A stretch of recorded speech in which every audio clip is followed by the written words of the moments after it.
नमस्कार दोस्तों, आपका स्वागत करती हूँ मैं अपने चैनल कथा सिंधु में। आज मैं मुंशी प्रेमचंद जी द्वारा लिखी गई कहानी अभिलाषा लेकर आई हूँ। परंतु सर्वप्रथम एक अनुरोध, यदि आपको यह कहानी अच्छी लगे तो कृपया मेरे चैनल को सब्सक्राइब करना ना भूलें। आप इसे दोस्तों में शेयर एवं मेरे इस वीडियो को लाइक ज़रूर कर दें। यह कहानी स्त्री की छोटी छोटी अभिलाषाएँ जो वह अपने जीवन साथी से रखती है और जिसे वह अपने जीवन की पूंजी समझती है, जो उसके जीवन को रोमांचित करता है, इस पर आधारित है। तो कहानी की शुरुआत करते हैं। कल पड़ोस में बड़ी हलचल मची। एक पान वाला अपनी स्त्री को मार रहा था। वह बेचारी बैठी रो रही थी, पर उस निर्दयी को उस पर लेस मात्र भी दया न आती थी। आखिर स्त्री को भी क्रोध आ गया। उसने खड़े होकर कहा, बस अब मारोगे तो ठीक ना होगा। आज से मेरा तुझसे कोई संबंध नहीं। मैं भीख मांगूंगी पर तेरे घर ना आऊंगी। यह कहकर उसने अपनी एक पुरानी साड़ी उठाई और घर से निकल पड़ी। पुरुष काठ के उल्लू की तरह खड़ा देखता रहा। स्त्री कुछ दूर चलकर फिर लौटी और दुकान की संदूकची खोलकर कुछ पैसे निकाले। शायद अभी तक उसे ममता थी, पर उस निर्दयी ने तुरंत उसका हाथ पकड़कर पैसे छीन लिए। हाय रे हृदयहीनता! अबला स्त्री के प्रति पुरुष का यह अत्याचार! एक दिन इसी स्त्री पर उसने प्राण दिए होंगे, उसका मुंह जोता रहा होगा, पर आज इतना निष्ठुर हो गया है, मानो कभी की जान पहचान ही नहीं। स्त्री ने पैसे रख दिए और बिना कहे सुने चली गई। कौन जाने कहाँ। मैं अपने कमरे की खिड़की से घंटों देखती रही कि शायद वह फिर लौटे या शायद पान वाला ही उसे मनाने जाए, पर दो में से एक भी बात न हुई। आज मुझे स्त्री की सच्ची दशा पहली बार ज्ञान हुआ था। यह दुकान दोनों की थी। पुरुष तो मटर गश्ती किया करता था, स्त्री दिन रात बैठी सती होती थी। 10-11 बजे रात तक मैं उसे दुकान पर बैठी ही देखती थी। प्रातःकाल नींद खुलती तब भी मैं उसे बैठी पाती। नोच खसोट काट कपट जितना पुरुष करता था, उससे कुछ अधिक ही स्त्री करती थी। पर पुरुष सब कुछ है, स्त्री कुछ नहीं। पुरुष जब चाहे उसे निकाल बाहर कर सकता है। इस समस्या पर मेरा चित्त इतना अशांत हो गया कि नींद आंखों से भाग गई। 12 बज गए और मैं बैठी रही। आकाश पर निर्मल चांदनी छिटकी हुई थी। निशानाथ अपने रत्न जड़ित सिंहासन पर गर्व से फूले बैठे थे। बादल के छोटे छोटे टुकड़े धीरे धीरे चंद्रमा के समीप आते थे और फिर विकृत रूप में अलग हो जाते थे, मानो श्वेत वासना सुंदरियाँ उसके हाथों दलित और अपमानित होकर रुदन करती हुई चली जा रही हो। इस कल्पना ने मुझे इतना विकल किया कि मैंने खिड़की बंद कर दी और पलंग पर आकर बैठी। मेरे प्रियतम निद्रा में मग्न थे। उनका तेजमय मुखमंडल इस समय मुझे कुछ चंद्रमा से ही मिलता जुलता मालूम हुआ। वही साहस छवि थी जिससे मेरे नेत्र तृप्त हो जाते थे। वही विशाल वक्ष था जिस पर सिर रखकर मैं अपने अंतःस्थल में एक कोमल मधुर कंपन अनुभव करती थी। वही सुदृढ़ बाहें थी जो मेरे गले में पड़ जाती थी तो मेरे हृदय में आनंद की हिलोरे सी उठने लगती थी। पर आज कितने ही दिन तो हो गए, मैंने उस मुख पर हंसी की उज्जवल रेखा नहीं देखी। न देखने का चित्त ही व्याकुल हुआ। कितने दिन हुए मैंने उस वक्ष पर सिर नहीं रखा और ना वह बाहें मेरे गले में पड़ी। क्यों? क्या मैं कुछ और हो गई हूँ या पतिदेव ही कुछ और हो गए? अभी कुछ बहुत दिन भी तो नहीं बीते, कुल 5 साल ही हुए हैं। कुल 5 साल जब पतिदेव ने विकसित नेत्रों और लालायित अधरों से मेरा स्वागत किया था। मैं लज्जा से गर्दन झुकाए हुए थी। हृदय में कितनी प्रबल उत्कंठा हो रही थी कि उनकी मुख छवि देख लूं, पर लज्जावश सिर न उठा सकती। आखिर एक बार मैंने हिम्मत करके आंखें उठाई और यद्यपि दृष्टि आधे रास्ते से ही लौट आई, तो भी उस अर्ध दर्शन से मुझे जो आनंद मिला, क्या उसे कभी भूल सकती हूँ? वह चित्र अब भी मेरे हृदय पट पर खिंचा हुआ है। जब कभी उसका स्मरण आ जाता है हृदय पुलकित हो उठता है। उस आनंद स्मृति में अब भी वही गुदगुदी, वही सनसनी, लेकिन अब रात दिन उस छवि के दर्शन करती हूँ। उषा काल, प्रातः काल, मध्याह्न काल, संध्या काल, निशा काल, 8 पहर उनको देखती हूँ, पर हृदय में गुदगुदी नहीं होती।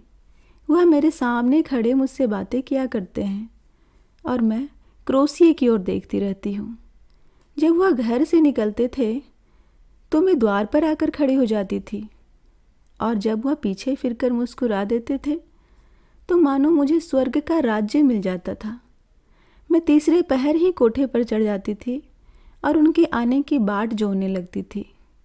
उनको दूर से ही आते देखकर मैं उन्मत्त सी होकर नीचे आती और द्वार पर जाकर उनका अभिवादन करती।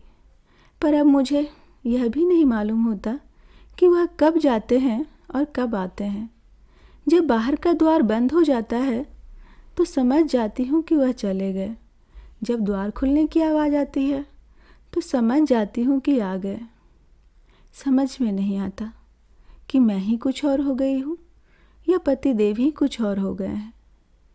तब वह घर में बहुत ना आते थे। जब उनकी आवाज़ कानों में आ जाती तो मेरे देह में बिजली सी दौड़ जाती थी। उनकी छोटी छोटी बातें, छोटे छोटे कामों को भी मैं अनुरक्त मुग्ध नेत्रों से देखा करती थी।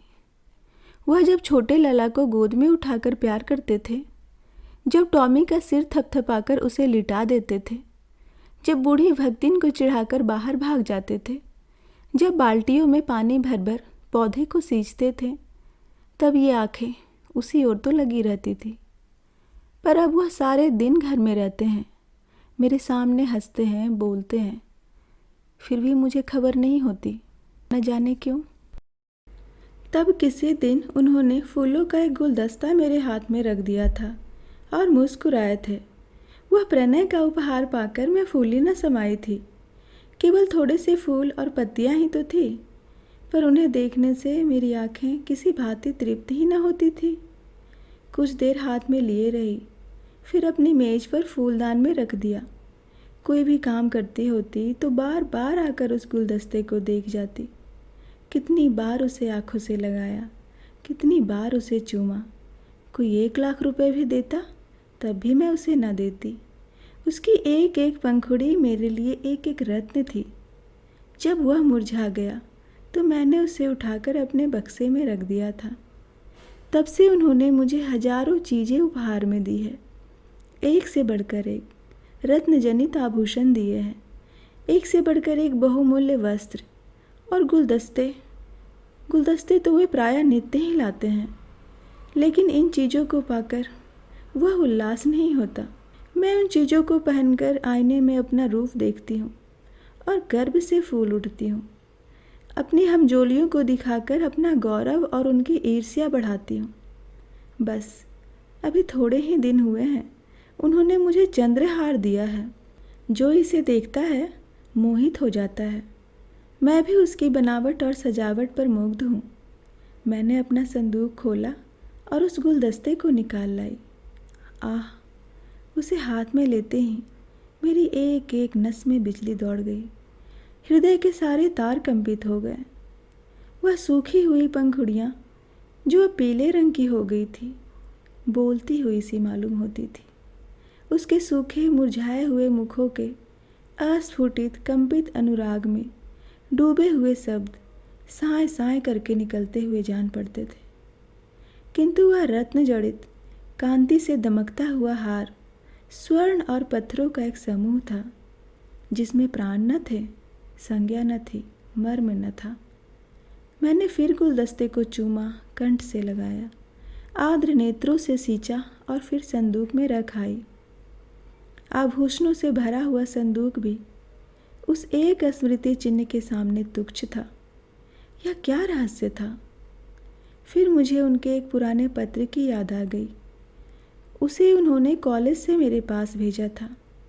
उसे पढ़कर मेरे हृदय में जो आनंद हुआ था, जो तूफान उठा था, आँखों से जो नदी बही थी, क्या मैं उसे कभी भूल सकती हूँ? उस पत्र को मैंने अपनी सुहाग की पिटारी में रख दिया था। इस समय उस पत्र को पढ़ने की प्रबल इच्छा हुई। मैंने पिटारी से वह पत्र निकाला। उसे स्पर्श करते ही मेरे हाथ कांपने लगे। हृदय में धड़कन तेज हो गई। मैं कितनी देर उसे हाथ में लिए खड़ी रही, कह नहीं सकती। मुझे ऐसा मालूम हुआ कि मैं फिर वही हो गई हूँ जो पत्र पाते समय थी। उस पत्र में क्या प्रेम के कवित्वमय उद्गार थे, क्या प्रेम की साहित्यिक विवेचना थी, क्या वियोग व्यथा का करुण क्रंदन था। उसमें तो प्रेम का एक शब्द भी न था। लिखा था, कामिनी, तुमने 8 दिनों से कोई पत्र नहीं लिखा। क्यों नहीं लिखा? अगर तुम मुझे पत्र ना लिखोगी तो मैं होली की छुट्टियों में घर ना आऊँगा। इतना समझ लो। आखिर तुम सारे दिन क्या करती हो?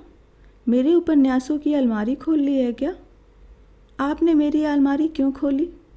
समझती होगी मैं पत्र ना लिखूंगी तो बच्चा खूब रोएगा और हैरान होगा। यहाँ इसकी परवाह नहीं।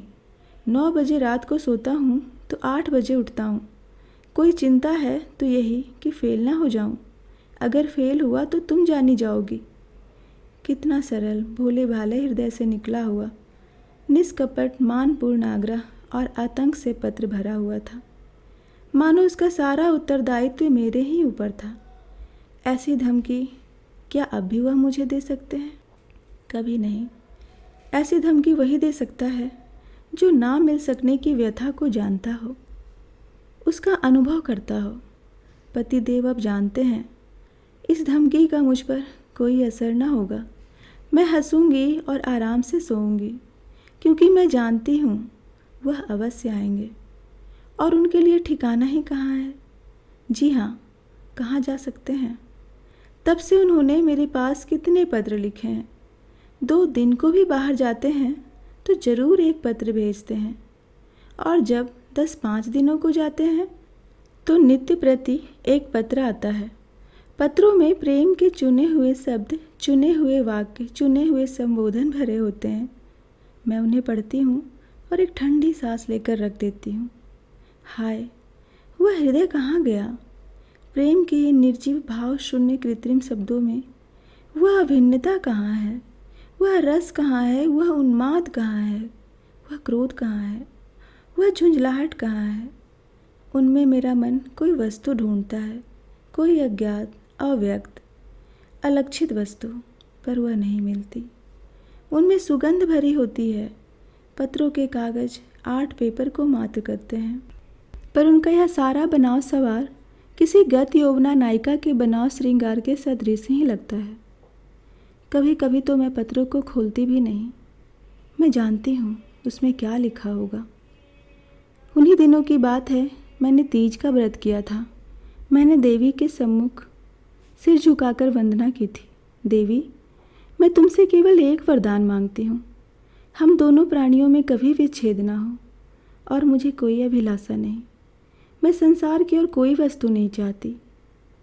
तब से अब तक 4 साल हो गए हैं और हम में एक दिन के लिए विच्छेद नहीं हुआ। मैंने तो केवल एक वरदान मांगा था। देवी ने तो वरदानों का भंडार ही मुझे सौंप दिया।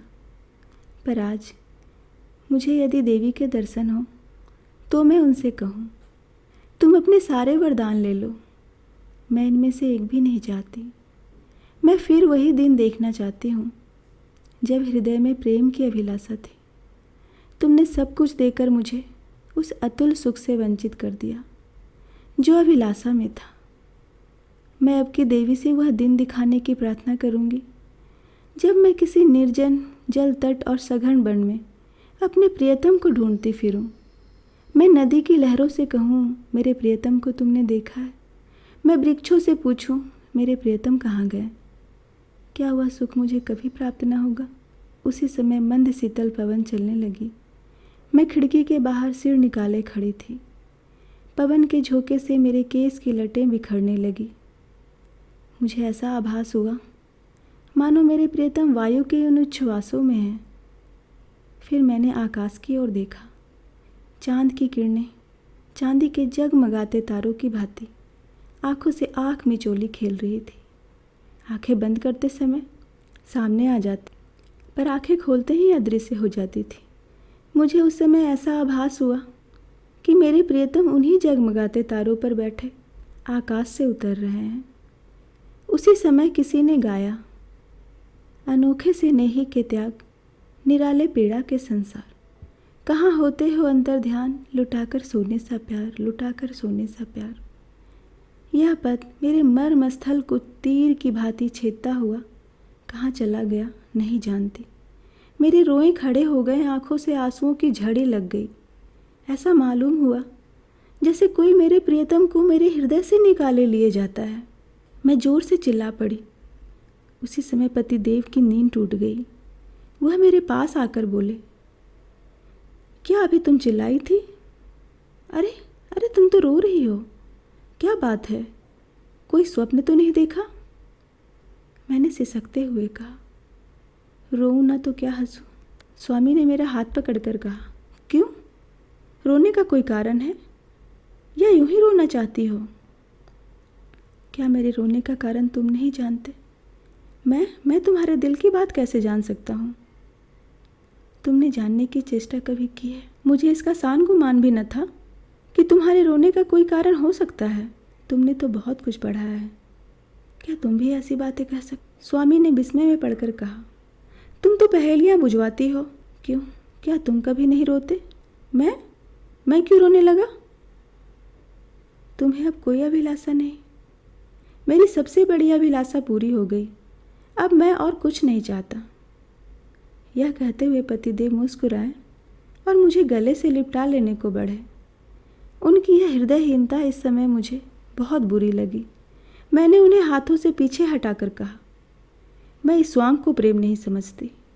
जो कभी रो नहीं सकता वह प्रेम नहीं कर सकता। रुदन और प्रेम दोनों एक ही रेत से निकलते हैं।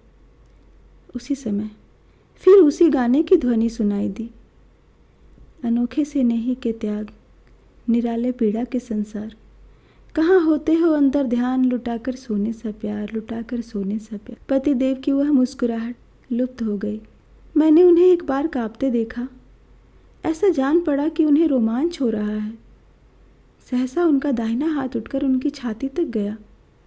उन्होंने लंबी सांस ली और उनकी आंखों से आंसू की बूंदें निकलकर गालों पर आ गई। तुरंत मैंने रोते हुए उनकी छाती पर सिर रख दिया और उस परम सुख को अनुभव किया जिसके लिए कितने दिनों से मेरा हृदय तड़प रहा था। आज फिर मुझे पतिदेव का हृदय धड़कता हुआ सुनाई दिया। आज उनके स्पर्श में फिर स्फूर्ति का ज्ञान हुआ। अभी तक उस पद के शब्द मेरे हृदय में गूंज रहे थे, कहाँ होते हो अंतर ध्यान, लुटाकर सोने सा प्यार। कहानी में यह जो पंक्ति है महादेवी वर्मा की एक कविता से लिया गया एक पद है। तो यह कहानी यहीं पर समाप्त होती है। कहानी धैर्यपूर्वक सुनने के लिए मैं आप सभी का धन्यवाद करती हूँ। अगर आपको यह कहानी अच्छी लगी तो कृपया इसे सब्सक्राइब, लाइक और शेयर ज़रूर कर दें। साथ ही में बेल आइकन भी प्रेस कर दें ताकि मेरी नेक्स्ट कहानी का नोटिफिकेशन आपको मिल सके। Thank you.